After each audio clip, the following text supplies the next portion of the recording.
Hi all welcome to Footy Arena. കഴിഞ്ഞ Qatar world കപ്പിൻ്റെ quarter final പോരാട്ടത്തിൽ മൊറോക്കോയോട് പരാജയപ്പെട്ടുകൊണ്ടായിരുന്നു പോർച്ചുഗൽ പുറത്തായിരുന്നത്.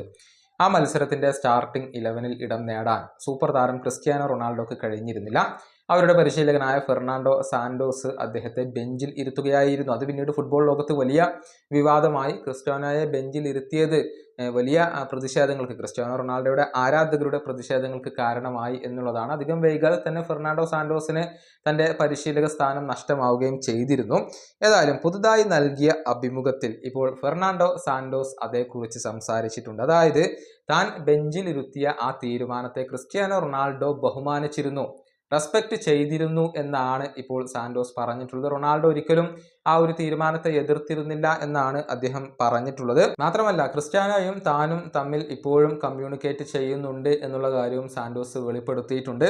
ഓ ജോഗോ എന്ന മാധ്യമത്തോട് സംസാരിക്കുകയായിരുന്നു അദ്ദേഹം. സാന്റോസിന്റെ വാക്കുകൾ ഇങ്ങനെയാണ്: ക്രിസ്ത്യാനോ റൊണാൾഡോ ഒരു മികച്ച താരമാണ്. 2004 മുതൽ തന്നെ അദ്ദേഹവുമായുള്ള എൻ്റെ ബന്ധം വളരെ നല്ലതാണ്. ഞാൻ ദേശീയ ടീമിനെ പരിശീലിപ്പിക്കുന്നതിന് മുന്നേ തന്നെ അദ്ദേഹവുമായി ബന്ധം പുലർത്തുന്ന ഒരു വ്യക്തിയായിരുന്നു. ക്രിസ്ത്യാനോ റൊണാൾഡോയെ ബെഞ്ചിൽ ഇരുത്തിയത് ഒരു വിഷനായിരുന്നു. തീർച്ചയായും റൊണാൾഡോ അത് റെസ്പെക്ട് ചെയ്തിരുന്നു. ഇപ്പോഴും ഞങ്ങൾ തമ്മിൽ കമ്മ്യൂണിക്കേഷൻ നടക്കുന്നുണ്ട്. ഇതാണ് ഫെർണാണ്ടോ സാന്റോസ് പറഞ്ഞിട്ടുള്ളത്.